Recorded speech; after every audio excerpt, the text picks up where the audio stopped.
Começa agora o programa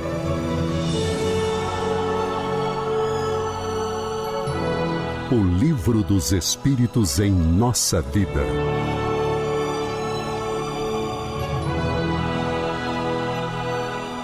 Estamos de volta com o programa O Livro dos Espíritos em Nossa Vida. Na semana passada, fizemos um comentário sobre a questão 408 de O Livro dos Espíritos. Daremos continuidade agora a partir da 409, ainda dentro da temática sono e sonhos.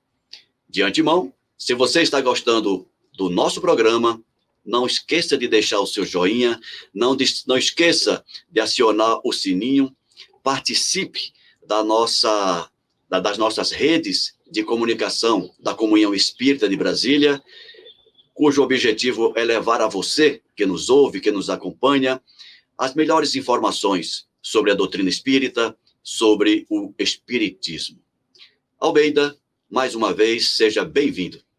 Obrigado, Ricardo. Obrigado pela companhia de cada um de vocês que nos acompanham, né? É sempre uma alegria, uma oportunidade da gente debater esse livro maravilhoso, né? Em nossas vidas, Livro dos Espíritos em Nossas Vidas, que suscita tantas colocações. Eu estava revendo o nosso programa da semana passada, e no final a gente estava falando de tudo, de mediunidade, falava-se de tudo, e o pouco que a gente falou foi de sono e sonhos.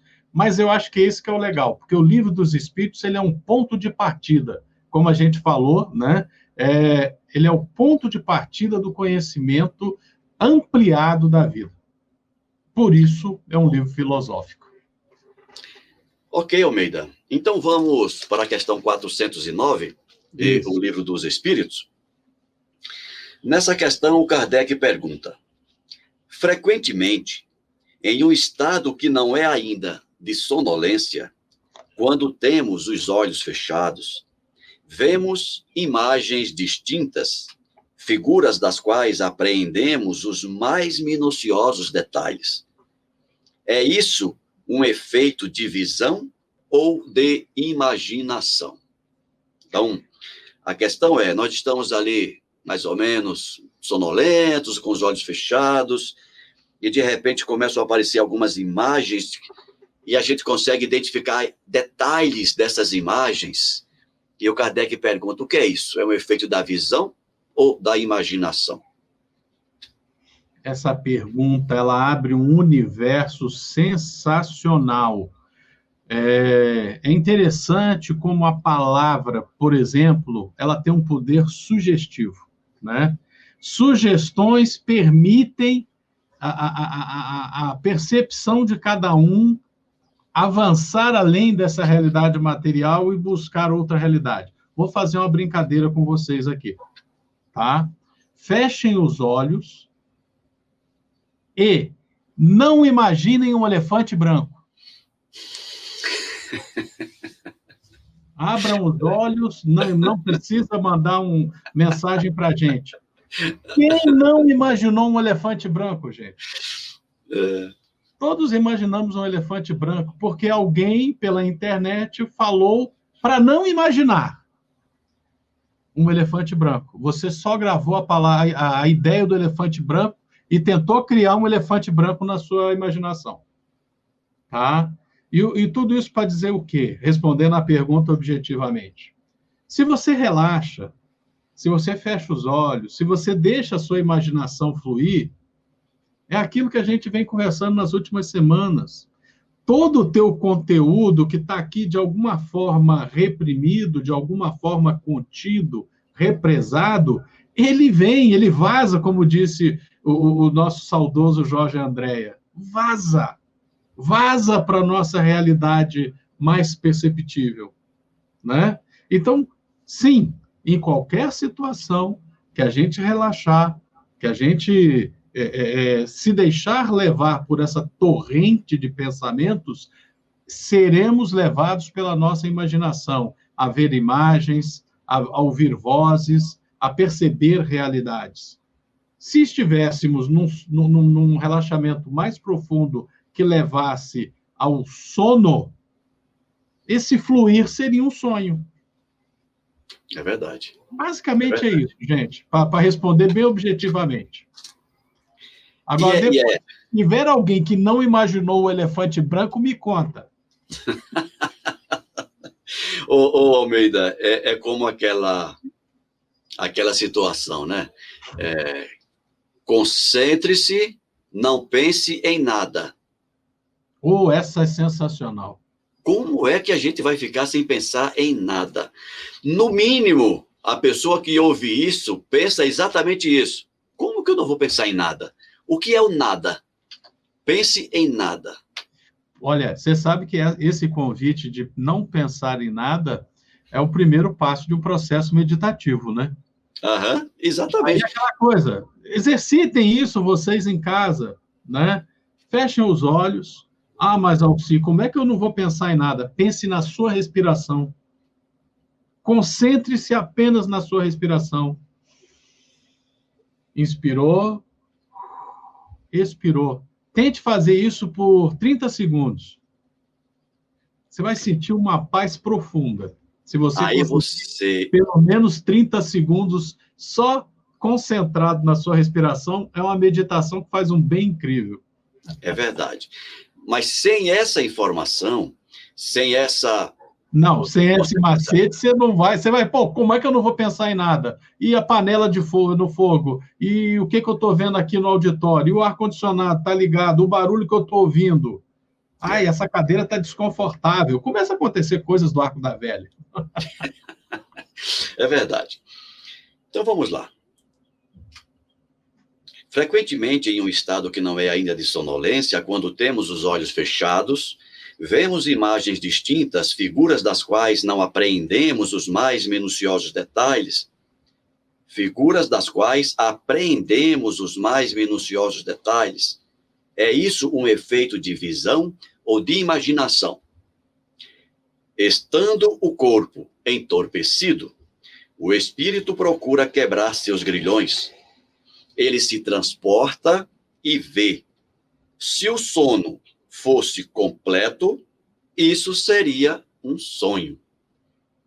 É exatamente isso que você já comentou, e eu acho que nós não vou repisar para não chover no molhado, como se diz. Eu acho que a verdade é a seguinte, se a gente dá a oportunidade, fecha os olhos e tenta fechar os canais da percepção material, né? Audição, visão, olfato, tato, tudo que está aqui dentro vai subindo e vai borbulhando e vai aparecendo. É verdade. 410, então, Almeida. Vamos lá. A gente tem algumas vezes, durante o sono ou a sonolência, ideias que parecem muito boas e que, malgrado os esforços que se faz para lembrá-las, se apagam da memória. De onde provém essas ideias? Eu diria que nós já respondemos essa questão antes. Sim. Mas, vamos lá, Almeida, que comentário você faz? Lembrando que essa questão, ela tem uma subquestão depois ainda. Agora eu estou na dúvida se fomos nós conversando, se foi exatamente em que situação, mas muitas pessoas narram que durante o sono acabam sonhando com a solução de algum problema que as está incomodando. E depois, quando estão no trabalho, quando estão na escola, quando estão convivendo com os familiares, mas isso aí eu sei a solução, hoje à noite eu descobri a solução e não consegue buscar esse conteúdo. Aí muitas pessoas criam ferramentas de deixar bloquinho de anotação na mesinha de cabeceira, acorda e já anota, né? Foi você mesmo, não, lembrei agora. Ouvi agora aqui a lembrança de você dizendo isso. Então, é assim que funciona. Eu sabia que eu tinha conversado com alguém recentemente sobre esse assunto, né? E eu estou confessando aqui que o Honório, semana passada, estava me contando essa história da parte dele. Ele não é o único, né? Muitas pessoas lançam ferramentas várias para poder aproveitar essas ideias, para aproveitar esses conteúdos lógicos para resolver problemas do dia a dia. A gente já conversou aqui em semanas outras como esse processo do sono, ele abre percepções várias, abre a percepção, sim, com a vida espiritual, com os agentes da vida espiritual, mas também abre canais de percepção de você mesmo, de uma forma mais plena, sem as amarras, sem os laços da percepção material e da sua própria psique, entre ego, superego e o inconsciente. O sono afrouxa esses laços, né? Então, nós temos fontes várias que podem trazer esse conteúdo para nós. Inclusive, conversar com um amigo espiritual, ele te dá essa solução e você só lembra ela parcialmente. Você conseguiu acessar os seus próprios conteúdos no seu inconsciente, encontrou a solução, mas quando você acorda, esse canal de comunicação não ficou bem aberto e você perdeu esse conteúdo, e assim vai. Podemos sim, nós somos muito complexos. É verdade. E a resposta que os espíritos deram para Kardec é exatamente nesse sentido, Almeida. Ele diz assim, essas ideias, né?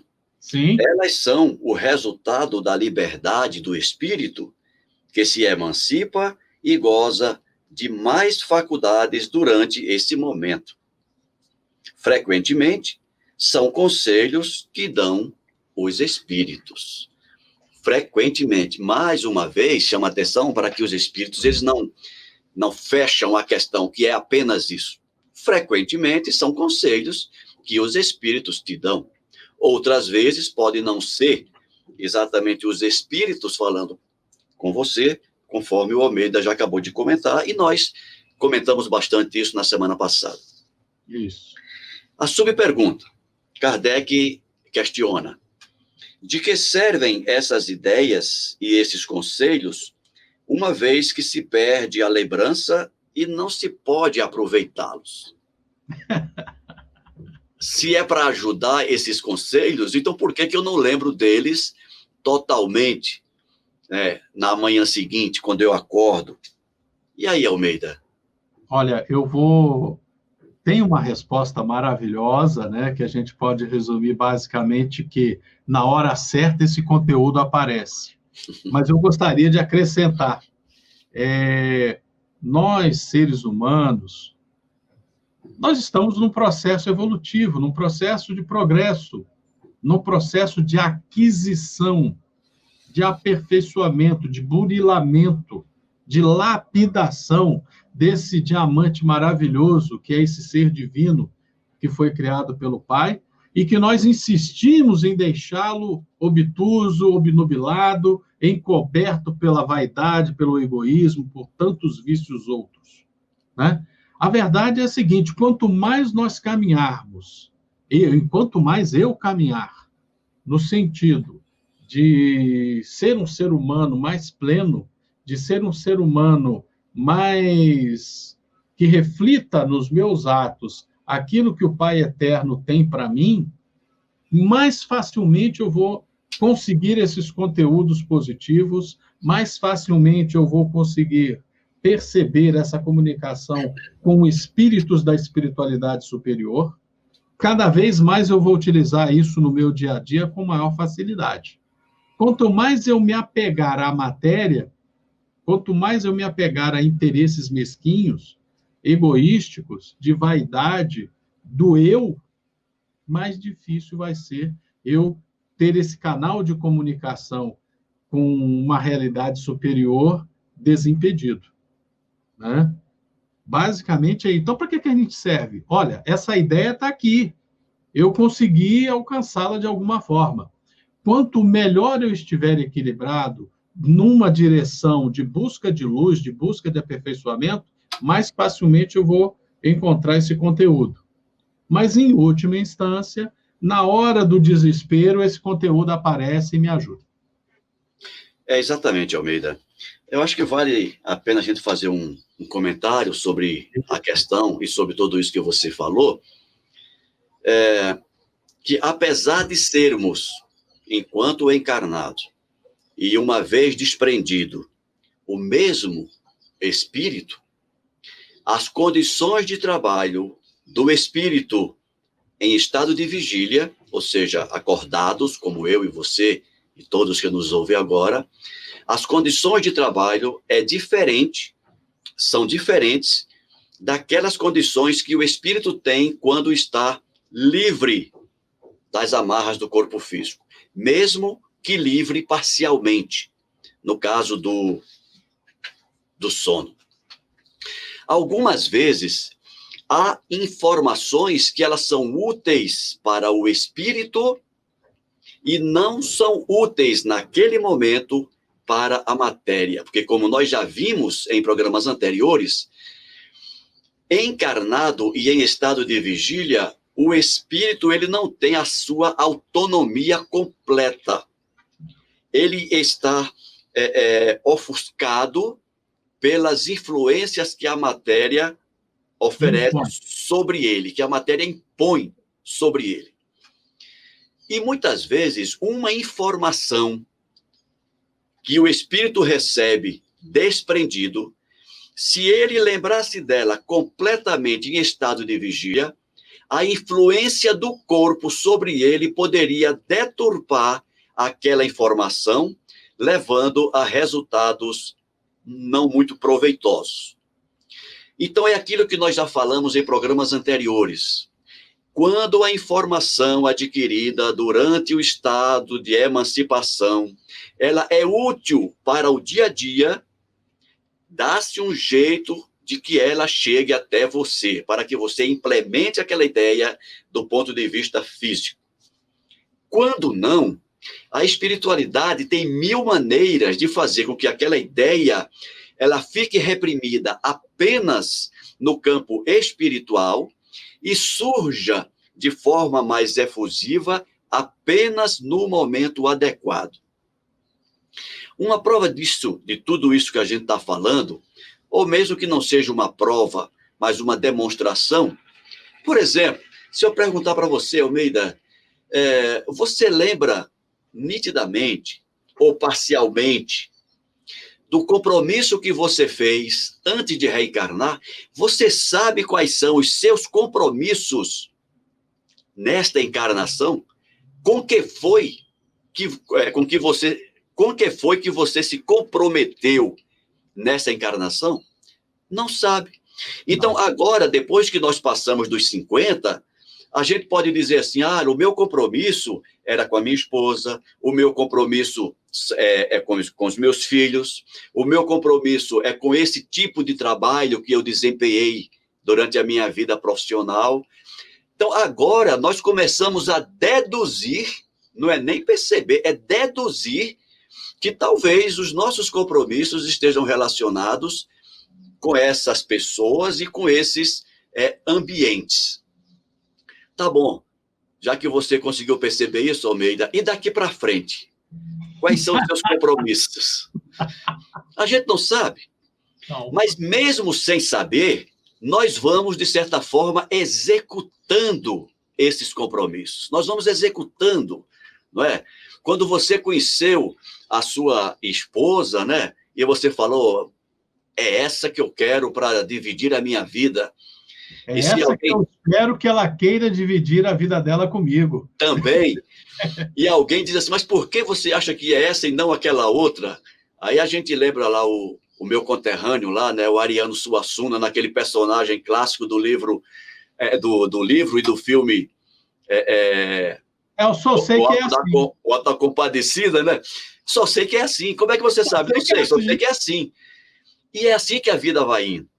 Então, muitas vezes, informações preciosas que nós obtemos durante o sono, que nós obtemos durante uma leve sonolência, aquelas informações, elas ficam retidas no espírito e só vazam, para manter o linguajar do Jorge Andréa, só vazam para a tua consciência, para a execução no momento oportuno. Então, não se preocupe se você teve uma ideia maravilhosa durante o sono e no dia seguinte você não lembra.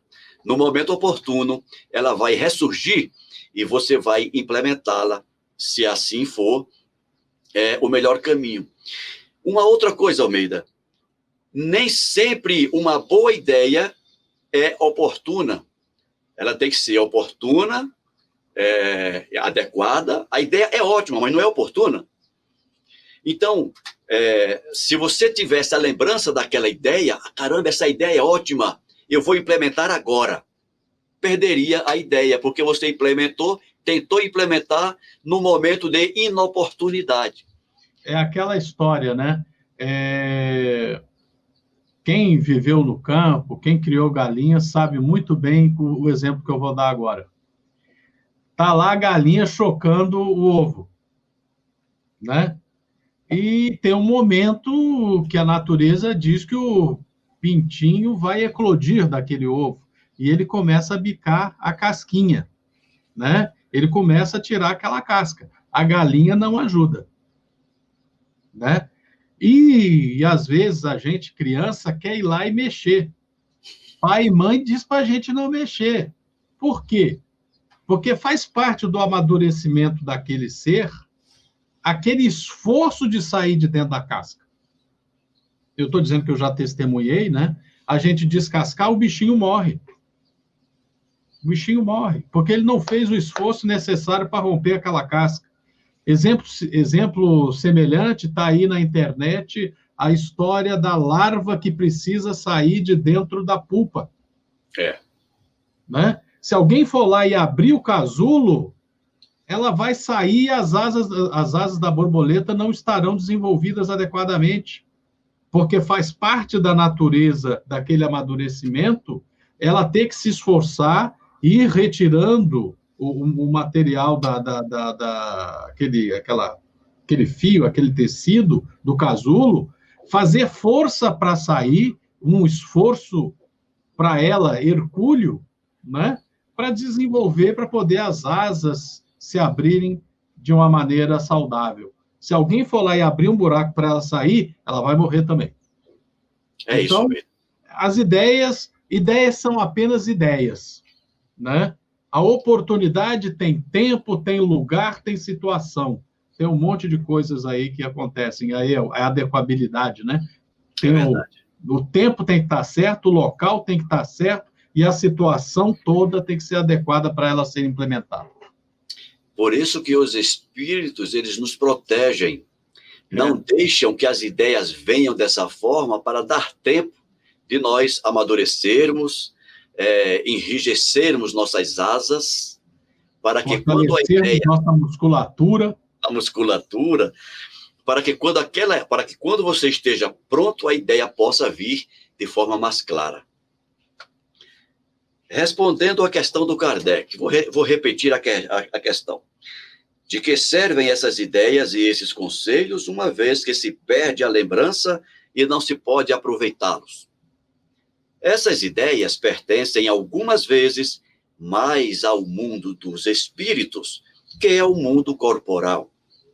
Mas, com mais frequência, se o corpo esquece, o espírito lembra.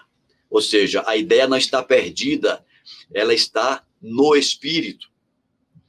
E a ideia revive no instante necessário, ou seja, no instante oportuno, como uma inspiração do momento. Interessante isso, né? Não, é muito legal. É aquela história, como você ter dentro do seu ser, sei lá, uns 20 mil livros. Estão todos fechados, empilhados um do lado do outro, com a solução, o que é a vida, para que serve a vida, está tudo ali, os conteúdos, mas você só consegue ler 3, 4, 10 livros ao mesmo tempo, enquanto você está na matéria. Você só consegue acessar meia dúzia desses conteúdos, né? Mas está lá, guardado, armazenado, esperando o momento em que você estará apto a alcançar aquela prateleira, pegar aquele livro, abri-lo e você saberá a linguagem que aquele livro está expressa. Porque, de repente, está escrito em alemão, está escrito em javanês, está escrito numa língua que você ainda não tem, né? Mas vai ter um momento que aquela linguagem será acessível para você abrir aquele livro, ler e utilizar aquele conhecimento. Você lembrou, Almeida, de uma figura de linguagem, uma imagem que eu crio às vezes para explicar isso. Tem aluno que diz assim, mas como é que eu vou estudar, vou ler todos esses livros, como é que eu vou lembrar disso depois? E aí eu trago para eles a ideia, você que também morou no interior, sabe? Lembra daquele senhorzinho que andava pelas feiras livres? No Nordeste tinha muito disso, com uma caixinha cheia de papeizinho com mensagens escritas e um papagaio. Realejo, né? Realejo, tocava o realejo, ia lá e pegava o Aí ele abria a caixinha, o papagaio ia lá, tirava aquela mensagem, pronto, essa é a sua mensagem. E eu digo que a nossa memória e a ação da espiritualidade sobre nós é igualzinho àquele realejo. A nossa preocupação deve ser de alimentar aquela caixinha. Tudo que nós lemos, todas as experiências que nós vivemos, nada se perde.